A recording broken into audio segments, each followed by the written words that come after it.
কাতারে সড়ক দুর্ঘটনায় ৫ বাংলাদেশি নিহতদের বাড়ি সিলেটের কানাইঘাট উপজেলায়।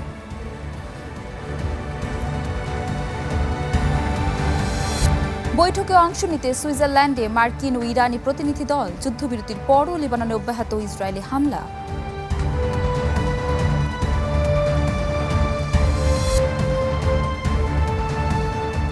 আমন্ত্রণ ওয়ার্ল্ড নিউজ টুডেতে, সাথে আছি ইপসিতা জামান। কাতারে এক ভয়াবহ সড়ক দুর্ঘটনায় নিহত হয়েছেন ৬ জন, যাদের ৫ জনই বাংলাদেশি। স্থানীয় সময় শনিবার সকালে দেশটির সাহানিয়া এলাকায় দুর্ঘটনা ঘটে। নিহত প্রবাসীরা হলেন সিলেটের কানাইঘাট উপজেলার গাছবাড়ি গ্রামের জসিমউদ্দিন, জিবালউদ্দিন, মুস্তাক আহমদ, জুবাইর আহমদ ও কাদের আহমদ। তারা একটি পিকআপ ভ্যানে করে কর্মস্থলে যাচ্ছিলেন। এ সময় গাড়িটি নিয়ন্ত্রণ হারালে ঘটনাস্থলেই প্রাণ হারান তারা। নিহত অপর ব্যক্তি ভারতীয় নাগরিক। মরদেহগুলো স্থানীয় একটি হাসপাতালের মর্গে রাখা হয়েছে। আইনি প্রক্রিয়া শেষে মরদেহ দেশে আনার বিষয়ে প্রয়োজনীয় ব্যবস্থা নেবে দূতাবাস।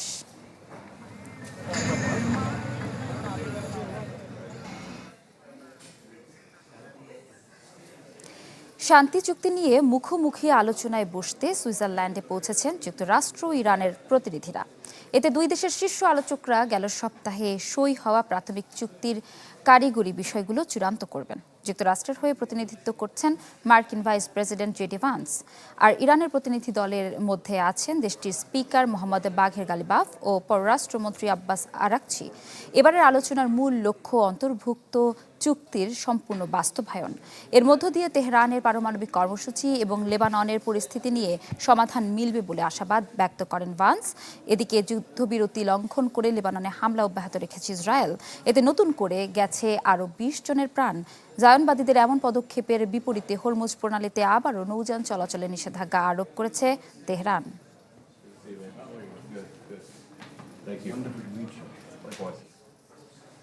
ইসরায়েল ও যুক্তরাষ্ট্রের সঙ্গে যুদ্ধে ইরানের জয় হয়েছে বলে মনে করেন ইসরায়েলের ৯২% মানুষ। হিব্রু বিশ্ববিদ্যালয়ের সাম্প্রতিক জরিপে উঠে এসেছে এমন তথ্য। ইরানের সাথে যুদ্ধ ইসরায়েলের নিরাপত্তাকে দুর্বল করে দিয়েছে বলে মনে করছেন জরিপে অংশ নেওয়া ৮২.৯% মানুষ। এছাড়া যুদ্ধের ফলাফলকে নেতিবাচক হিসেবে দেখছেন ৮৬% মানুষ। প্রধানমন্ত্রী নেতানিয়াহু যুদ্ধে যে অর্জনের কথা বলছে তাতে বিশ্বাস করেন না ৭২.৫% মানুষ। আর ৫৬.৪% মানুষ মনে করেন যুদ্ধের নেতৃত্ব দিতে ব্যর্থ নেতানিয়াহু।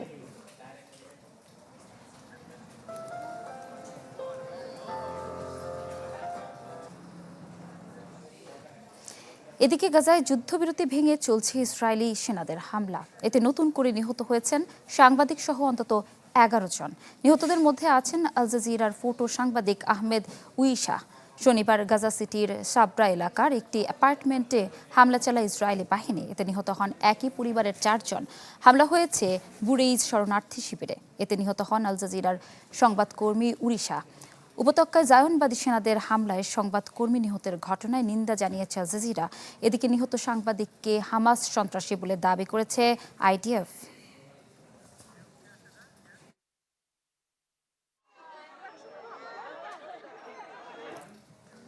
দুদিনের রাষ্ট্রীয় সফরে মালয়েশিয়ার পথে রওনা দিয়েছেন প্রধানমন্ত্রী তারেক রহমান। বিকেল ৩:৩০টার দিকে বাংলাদেশ বিমানের একটি বিশেষ ফ্লাইটে রওনা দেন তিনি। এ সময় প্রধানমন্ত্রীকে বিদায় জানান স্থানীয় সরকার মন্ত্রী মির্জা ফখরুল ইসলাম আলমগীর, জাতীয় সংসদের চিফ হুইপ, মন্ত্রী পরিষদ সচিব, প্রধানমন্ত্রীর মুখ্য সচিব সহ সরকারের ঊর্ধ্বতন কর্মকর্তারা। মালয়েশিয়ার প্রধানমন্ত্রী আনোয়ার ইব্রাহিমের আমন্ত্রণে এই সফরে প্রধানমন্ত্রীর সঙ্গে আছেন তার সহধর্মিণী ডক্টর জুবাইদা রহমান। মালয়েশিয়ায় ২ দিনের রাষ্ট্রীয় সফর শেষে আগামী ২২ জুন রাতে চীনের উদ্দেশ্যে রওনা দেবেন প্রধানমন্ত্রী তারেক রহমান।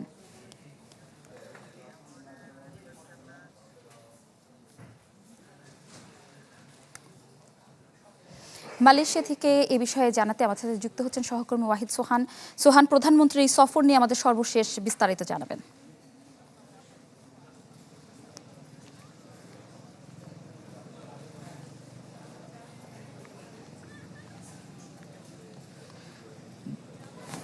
জি, আপনারা জানেন যে মালয়েশিয়ায় আসছেন বাংলাদেশের প্রধানমন্ত্রী তারেক রহমান। তিনি তার এই সফরকে ঘিরে মালয়েশিয়ায় শুরু হয়েছে ব্যাপক আনন্দ এবং উৎসবমুখর পরিবেশ। এই সফরেই বাংলাদেশের যে প্রধানমন্ত্রী তারেক রহমান মালয়েশিয়া আসছেন, তিনি মালয়েশিয়া টাইম 8টা 45 মিনিটে তিনি মালয়েশিয়ার রাজধানী কুয়ালালামপুরের আন্তর্জাতিক বিমানবন্দরে অবতরণ করবেন। সেখানে তাকে গার্ড অব অনার দেওয়া হবে, অভ্যর্থনা জানানো হবে। এখানে আমরা যতটুকু জানতে পেরেছি যে মালয়েশিয়ার স্বরাষ্ট্রমন্ত্রী দাতুশ্রী নাসুসন ইসমাইল, তিনি সেখানে সাইফুদ্দিন নাসুসন ইসমাইল তিনি তাকে অভ্যর্থনা জানাবেন। এর পাশাপাশি আমরা যতটুকু জানতে পেরেছি যে তিনি সেখানের অভ্যর্থনা শেষ করে সরাসরি তিনি হোটেলে চলে যাবেন, বা শাংগ্রিলা হোটেলে সেখানে চলে যাবেন এবং সেইখানে বাংলাদেশ কমিউনিটি এবং বাংলাদেশের এম্বাসির উদ্যোগে যেই প্রোগ্রামের আয়োজন করা হয়েছে, তিনি সেখানে মতবিনিময় অনুষ্ঠানে যোগ দিবেন। আজকে বিশেষ করে আপনাকে যদি বলে রাখি, যেটি আমরা মালয়েশিয়ার পররাষ্ট্র মন্ত্রণালয়ের সূত্রে জানতে পেরেছি, তারা এক প্রেস বিজ্ঞপ্তিতে জানিয়েছে যে বাংলাদেশ এবং মালয়েশিয়ার মধ্যে বেশ কয়েকটি সমঝোতা স্মারক স্বাক্ষরিত হবে। তার মধ্যে রয়েছে জ্বালানি, শ্রমবাজার এবং বিশেষ করে শিক্ষা, এবং তার পাশাপাশি থাকছে এখানে যে আমাদের ব্যবসায়িক কূটনীতি, এবং তার পাশাপাশি থাকছে হালাল যে ট্রেডিং এবং এফটিএ সহ বেশ কিছু গুরুত্বপূর্ণ বিষয়ে এখানে আলোচনা হবে। তার পাশাপাশি আমরা যতটুকু জানতে পেরেছি যে 4টি সমঝোতা স্মারক স্বাক্ষরিত হওয়ার কথা রয়েছে এবং 2টি নোট অফ এক্সচেঞ্জ এখানে সমঝোতা স্মারক এবং এটি এক্সচেঞ্জ হওয়ার কথা রয়েছে। এর পাশাপাশি থাকছে মালয়েশিয়া এবং বাংলাদেশের মধ্যে বিশেষ করে যেটিকে গুরুত্ব দেওয়া হচ্ছে সেটি হলো যে মালয়েশিয়ার দীর্ঘদিন থেকে ঝুলে থাকা যে শ্রমবাজার, এই শ্রমবাজার আসলেই বাংলাদেশের এবং মালয়েশিয়ার মধ্যে দীর্ঘদিনের ঝুলে থাকা শ্রমবাজার এবং বন্ধ হওয়া শ্রমবাজার, সিন্ডিকেট মুক্ত এবং সকল প্রকার মনোপলির ভিতর থেকে বের হয়ে এসে নতুন করে একটি শ্রমবাজারের স্বপ্ন দেখতে যাচ্ছে বাংলাদেশ।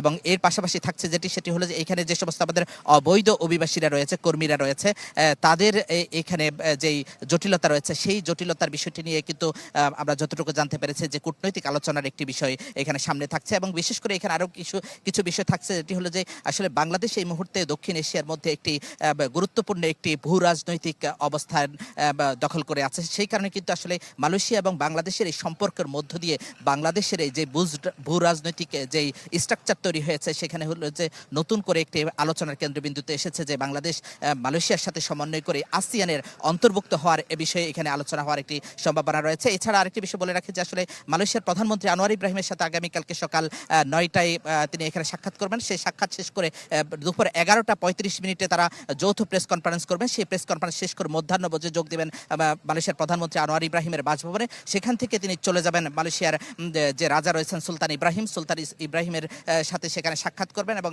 সাক্ষাৎ শেষে তিনি হোটেলে ব্যাক করবেন 1টা 12 মিনিটে। সে 1টা 12 মিনিটে সেখানে ব্যাক করার পরে তার 3টি মালয়েশিয়ার বড় কোম্পানির সাথে সেখানে মিটিং রয়েছে। তার মধ্যে রয়েছে মালয়েশিয়ার পোর্টের চেয়ারম্যানের সাথে এবং মালয়েশিয়ার পেট্রোনাজের চেয়ারম্যান এবং আরেকটি কোম্পানির সাথে তার মিটিং রয়েছে। সেই মিটিং শেষ করে তিনি শাংগ্রিলা হোটেল থেকে দুপুর 2টা 45 মিনিটে তিনি সেখান থেকে ত্যাগ করবেন। আমরা যতটুকু জানতে পেরেছি যে কুয়ালালামপুর আন্তর্জাতিক বিমানবন্দর তিনি ত্যাগ করবেন মালয়েশিয়া থেকে 3টায়।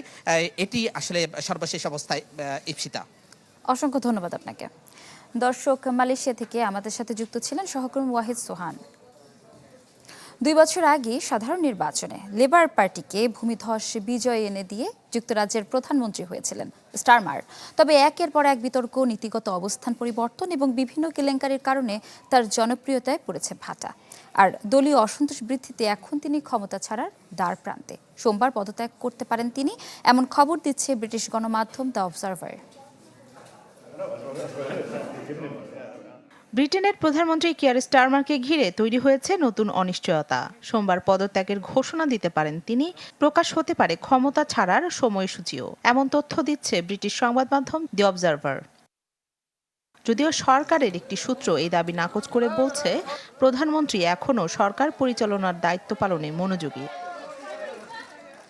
গত কয়েক মাস ধরে স্টারমারের নেতৃত্ব নিয়ে লেবার পার্টির ভেতরে বেড়েছে অসন্তোষ। তবে শুক্রবার পরিস্থিতি আরও নাটকীয় মোড় নেয় যখন স্টারমারের সম্ভাব্য প্রতিদ্বন্দ্বী অ্যান্ডি বার্নহ্যাম পার্লামেন্টের একটি আসন জিতে আনুষ্ঠানিক নেতৃত্ব চ্যালেঞ্জের অবস্থানে পৌঁছে যান। এতে স্টারমারের ওপর চাপ আরও বাড়ে। 2024 সালে সাধারণ নির্বাচনে লেবার পার্টিকে ভূমিধস বিজয় এনে দিয়েছিলেন স্টারমার, কিন্তু ক্ষমতায় আসার পর একের পর এক বিতর্ক, নীতিগত অবস্থান পরিবর্তন এবং বিভিন্ন কেলেঙ্কারির কারণে তার জনপ্রিয়তা কমতে থাকে। ব্রিটেনের অনেক ভোটারের অভিযোগ, জীবনযাত্রার মান উন্নয়নের যে প্রতিশ্রুতি দিয়েছিলেন কিয়ার স্টারমার তা বাস্তবায়নে ব্যর্থ হয়েছেন তিনি। সম্প্রতি লেবার পার্টির শতাধিক সংসদ সদস্য প্রকাশ্যে তার পদত্যাগের সময়সূচি ঘোষণার দাবি জানিয়েছেন। এমন পদক্ষেপ দলের ভেতরে স্টারমারের অবস্থান কতটা দুর্বল হয়ে পড়েছে তারই ইঙ্গিত দিচ্ছে। রাজনৈতিক বিশ্লেষকদের মতে স্টারমার যদি পদত্যাগ করেন বা তাকে সরিয়ে দেওয়া হয়, তবে এক দশকে ব্রিটেনের সপ্তম প্রধানমন্ত্রী দায়িত্ব গ্রহণ করবেন, যা দেশটির সাম্প্রতিক রাজনৈতিক অস্থিরতার অন্যতম বড় উদাহরণ হয়ে উঠবে। রাখি জেসমিন, চ্যানেল 24। কলকাতার রেড রোডে দ্বাদশ আন্তর্জাতিক যোগ দিবসে অংশ নিয়েছেন ভারতের প্রধানমন্ত্রী নরেন্দ্র মোদী। কর্মসূচির একাধিক অনুশীলনে অংশ নেন মোদী, ঘুরে ঘুরে শুধরে দেন কয়েকজনের অনুশীলন। এ সময় উপস্থিত ছিলেন পশ্চিমবঙ্গের মুখ্যমন্ত্রী শুভেন্দু অধিকারীও। এই যোগ উৎসবে কয়েক লাখ মানুষ অংশ নিয়েছে বলে জানায় প্রশাসন। এর আগে শনিবার হুগলির তারকেশ্বরে পশ্চিমবঙ্গ দিবসের মূল অনুষ্ঠানে বক্তব্য রাখেন নরেন্দ্র মোদী। এ সময় তিনি বলেন, বাংলাদেশ সীমান্তে কাঁটাতারের বেড়া নির্মাণ আটকে রেখেছিল তৃণমূল সরকার।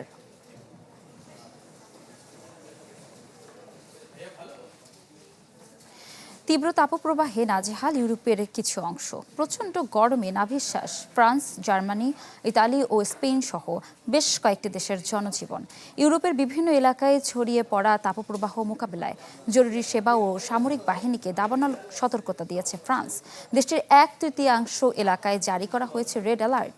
আইফেল টাওয়ার ও প্যারিসের বিভিন্ন স্থানে জনগণকে শীতল রাখতে স্থাপন করা হয়েছে মিস্টিং স্টেশন।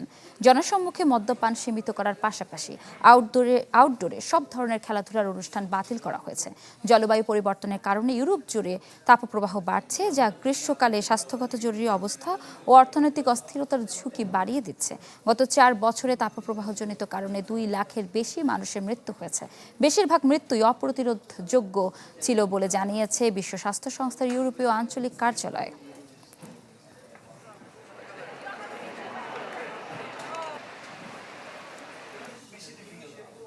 এ বিষয়ে আরও জানাতে ফ্রান্স থেকে যোগ দিচ্ছেন সহকর্মী আহসান হাবিব। আহসান, জনজীবনের উপরে এই তাপপ্রবাহের কতটা প্রভাব দেখছেন, সেই সাথে প্রশাসন কি কি উদ্যোগ নিয়েছে? আপনাকে প্রথমে আমি একটু দেখাই, এখন প্যারিসের তাপমাত্রা 39, ফিল লাইক 41, এবং এখানে রেড অ্যালার্ট জারি করা হয়েছে। দক্ষিণ ইউরোপে যে দেশগুলোতে রেড অ্যালার্ট জারি করা হয়েছে তার মধ্যে ফ্রান্স অন্যতম। আর এখনকার তাপমাত্রা দেখে আপনি অনুমেয় করতে পাচ্ছেন যে তাপমাত্রার কি ভয়াবহতা। এবং আমার পেছনে সবাই যারা আশেপাশে লেক, সমুদ্র যে যেখানে পাচ্ছে সেখানে তারা যাচ্ছে এবং শীতল হওয়ার যত চেষ্টা তারা সবগুলোই করছেন। আচ্ছা, এখানে বলে রাখি, আজকে ফ্রান্সে ফেট দু লা মিউজিক, বিশ্বে আজকে সঙ্গীত দিবস পরিচালিত হয়ে থাকে এবং এই দিবসটাকে উদযাপন করে থাকে, এবং ফ্রান্সও তার ব্যতিক্রম নয়। ফ্রান্সে একই অবস্থা। কিন্তু এই ক্ষেত্রে সরকার যে পদক্ষেপগুলো নিয়েছে তার মধ্যে অন্যতম হলো যে আজকে কিছু কিছু প্রভিন্সে এই ফেট দু লা মিউজিক বা সঙ্গীত দিবস বন্ধ ঘোষণা করা হয়েছে। আর যেই জায়গাগুলোতে এই ফেট দু লা মিউজিক গুলো হবে সেই অঞ্চলগুলোতে মদ্যপান সীমিত করেছে এবং কিছু কিছু জায়গায় মদ্যপান সম্পূর্ণরূপে বন্ধের ঘোষণা দিয়েছে সরকার। পাশাপাশি ট্রান্সপোর্ট, যে যাতায়াতের জন্য কিছু কিছু প্রভিন্সে সেগুলো সম্পূর্ণ বিনামূল্যে সবাই এক জায়গা থেকে অন্য জায়গায় যাতায়াত করতে পারবে। পাশাপাশি 5,000 দমকল বাহিনীকে যে জায়গাগুলো দাবানল ঝুঁকি রয়েছে সেই জায়গায় তাদেরকে রাখা হয়েছে এবং ইমার্জেন্সি আরো 3,000 দমকল বাহিনীকে রিজার্ভ রাখা হয়েছে। এবং এর ছাড়াও ফ্রান্সের মেয়র বলেছেন যে কোনো ধরনের ঝুঁকিপূর্ণ এলাকা যেখানে তাপমাত্রা সর্বোচ্চ, সেই এলাকাগুলো যাতে তাদের সবাই এলাকাগুলো থেকে দূরে থাকে, ঘরে অবস্থান করে। আর যেই এলাকাগুলো একটু শীত সেই এলাকাগুলোতে যেন মানুষের সমাগম বেশি হয় এবং এখানে ফায়ার ফাইটার দিয়ে কৃত্রিম ভাবে যে এলাকাগুলোতে পানির ব্যবস্থা নাই সেখানে কৃত্রিম পানির ব্যবস্থা করা হয়েছে যাতে সবাই এই পানিতে গোসল পাশাপাশি এই আশেপাশে আশ্রয় নিতে পারে। আরেকটা বিষয় এখানে উল্লেখযোগ্য আপনাকে বলে রাখি যে এই তাপমাত্রা ফ্রান্সে একদিনের জন্য না, টানা 7 দিন একই রকম এই তাপ প্রবাহ চলতে থাকবে এবং সেই ক্ষেত্রে মানুষজনকে তারা সতর্ক করেছে ফ্রান্স সরকার। পাশাপাশি এক একটা প্রভিন্সের যে জায়গায় যেমন 35টা প্রভিন্সকে রেড জোন ঘোষণা করা হয়েছে, সেই 35টা রেড জোনের এলাকায় মেয়ররা সতর্কতা জারি করেছে। পাশাপাশি 45টা প্রভিন্সকে কমলার জোনে আওতায় নিয়ে আসা হয়েছে এবং এই জায়গাগুলোতে বিশেষভাবে নজরদারি রাখছে পুলিশ এবং এই জায়গাগুলো বার বন্ধ করে দেওয়া হয়েছে। স্কুল কলেজের সময় পরিবর্তন করা হয়েছে। পাশাপাশি কোনো এই জনগণ কেউ অসুস্থ হয়ে গেলে যাতে সরাসরি হাসপাতালে যেতে হয়। 500টা অ্যাম্বুলেন্স আরো বৃদ্ধি করা হয়েছে। আর হাসপাতালগুলোতে ইমার্জেন্সি জারি করা হয়েছে যে কোনো পরিস্থিতি সামাল তারা দিতে পারে তার জন্য প্রস্তুত রাখা হয়েছে। এবং আরেকটা বিষয় আপনাকে সর্বশেষ বলে রাখি যে ফ্রান্স এবং প্যারিসের আশেপাশে যে এলাকাগুলোতে তাপ প্রবাহ 1 সপ্তাহের জন্য হচ্ছে সেইগুলো স্কুল বন্ধ ঘোষণা করা হয়েছে এবং আর 15 দিন পর এমনি সামার ভ্যাকেশন শুরু হবে। 2 মাসের জন্য স্কুল বন্ধ ঘোষণা হবে। তার আগেই কিছু কিছু স্কুল 15 দিন আগেই বন্ধর ঘোষণা দিয়েছে এবং সবাইকে যে কোনো পরিস্থিতি মোকাবেলার জন্য প্রস্তুত থাকতে বলা হয়েছে। এইভাবেই চলছে এখানকার তাপ প্রবাহ প্যারিস এবং ফ্রান্সের এবং সরকার চেষ্টা করতেছে এই তাপ প্রবাহকে মোকাবেলা করার। এই ছিল আমার কাছে। অসংখ্য ধন্যবাদ আপনাকে। দর্শক, তীব্র তাপপ্রবাহে পড়ছে ইউরোপ, সে বিষয়ে জানাতে ফ্রান্স থেকে যুক্ত ছিলেন সহকর্মী আহসান হাবিব। নাগরিকত্ব অভিবাসন আইনের কড়াকড়িতে পর্তুগাল ছাড়তে শুরু করেছেন বাংলাদেশি সহ বিশ্বের বহু দেশের মানুষ। নতুন নিয়মে দেশটিতে নাগরিকত্ব পেতে লাগবে দ্বিগুণ সময়। এমন অবস্থায় অভিবাসন প্রত্যাশীরা ঝুঁকছেন ইউরোপের অন্য দেশগুলোতে। এতে পর্তুগালের বেশ কিছু খাতে দেখা দিয়েছে কর্মী সংকট। আমজাদ হোসেনের তথ্য ও ছবিতে ডেস্ক রিপোর্ট। উদার অভিবাসন নীতির কারণে এতদিন ইউরোপের যে দেশটি প্রবাসীদের জন্য ছিল স্বর্গরাজ্য, সেই পর্তুগাল ছাড়তে এখন মরিয়া অনেকে। সম্প্রতি দেশটির নতুন ডানপন্থী সরকারের পাশ করা কঠোর নাগরিকত্ব অভিবাসন আইন ভেস্তে দিয়েছে অভিবাসীদের স্থায়ী হওয়ার পরিকল্পনা। Before Portugal was a good of immigrants, but now everything is changed. Now it's very difficult. অতীতে নাগরিকত্ব পাওয়ার সময়সীমা 5 বছর হলেও এখন সময় লাগবে 10 বছর। হঠাৎ দ্বিগুণ সময়সীমা বৃদ্ধিতে পর্তুগাল ছাড়তে শুরু করেছেন বিভিন্ন দেশের অভিবাসীরা, যাদের বড় একটি অংশই ব্রাজিলের নাগরিক। তালিকায় আছেন বহু বাংলাদেশি, ভারতীয় ও পাকিস্তানি নাগরিক।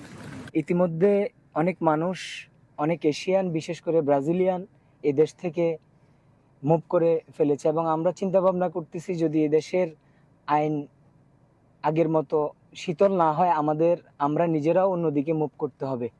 কারণ যত দিন যাচ্ছে তত ইমিগ্রেন্ট বিভিন্ন রকম প্রবলেমের মধ্যে পড়তেছে। ফ্যামিলি নিয়ে যারা ফ্যামিলি আনতে চাচ্ছে তারা ফ্যামিলি নিয়ে ঝামেলার মধ্যে পড়তেছে। এখানে অবৈধভাবে লোকজন আসতো, ডাঙ্কি মেরে আসতো, ফ্রান্স থেকে আসতো, স্পেন থেকে, অন্যান্য দেশ থেকে। ইউরোপের মোট কথা সেনজেনভুক্ত যেসব দেশ আছে অন্যান্য সব দেশ থেকে কিন্তু পর্তুগালে আসতো লোকজন বৈধ হওয়ার জন্য। কারণ এখানে ইমিগ্রেন্টদের স্বর্গরাজ্য বলা হতো, এখন কিন্তু আর সেটা নেই আগের মতো। শুধু নাগরিকত্ব আইনই নয়, কাজের চুক্তি ছাড়া সরাসরি পর্তুগালে এসে বৈধ হওয়ার সুযোগও বাতিল করেছে সরকার।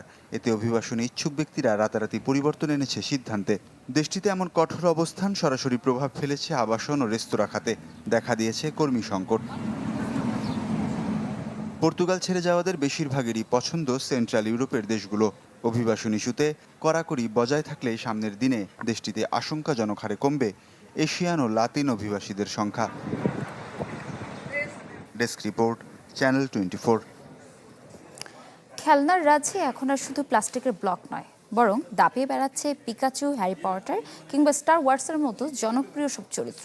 বিশ্বখ্যাত খেলনা নির্মাতা প্রতিষ্ঠান লেগো এখন আর কেবল শিশুদের নয়, বরং সব বয়সীদের কাছে এক জনপ্রিয় লাইফস্টাইল ব্র্যান্ডে পরিণত হয়েছে। জাপানি মিডিয়া জায়ান্ট পোকেমনের সাথে নতুন এক খেলনা বাজারে আনছেন ড্যানিশ প্রতিষ্ঠান লেগো। এতে থাকা বিশেষ চিপের মাধ্যমে কথা বলা কিংবা লড়াই করার সক্ষমতা রাখছে পোকেমন চরিত্রগুলো। বাজারে এ ধরনের খেলনার যে গুরুত্ব বাড়ছে, এই সিরিজটি তারই প্রতিফলন। গবেষণা সংস্থা সিরকানা বলছে, গত 7 বছরে বিশ্বজুড়ে খেলনা বিক্রিতে লাইসেন্স ব্র্যান্ডের অংশ 25% থেকে বেড়ে দাঁড়িয়েছে 37%। লেগোর ক্ষেত্রে এর প্রভাব আরও বেশি। 2022 সালের পর থেকে লেগোর আয় বেড়ে প্রায় দ্বিগুণ হয়েছে। প্রতিষ্ঠানটির $13 বিলিয়ন আয়ের অর্ধেকের বেশি আসে বিভিন্ন ব্র্যান্ডের সাথে করা এসব চুক্তির মাধ্যমে।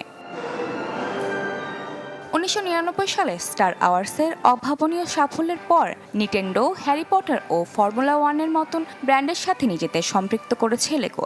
ফলে এই ব্র্যান্ডের বিশাল ফ্যানবেজকে খুব সহজেই নিজেদের ক্রেতায় রূপান্তর করেছে এই প্রতিষ্ঠানটি। তবে বড় ব্র্যান্ডের সাথে কাজ করা বেশ সময় সাপেক্ষ এবং চ্যালেঞ্জিং। লেগোর আইডিয়াস ফোরামে হ্যাপি ডেজ ডাইনিং কিংবা স্কুপিডুর মতো চরিত্রের জন্য ক্রেতাদের চাপ বলে দেয় আগামীর খেলনার বাজার হতে যাচ্ছে ফ্যান কালচার নির্ভর। Desk report, channel 24। এই ছিল আজকে ওয়ার্ল্ড নিউজ টুডেতে। বিশ্বের গুরুত্বপূর্ণ সব সংবাদ ও বিশ্লেষণ জানতে একই সময় চোখ রাখুন চ্যানেল 24 এর পর্দায়। এছাড়াও দেখতে পারেন আমাদের ফেসবুক এবং ইউটিউবে। এতক্ষণ সাথে থাকার জন্য ধন্যবাদ সবাইকে।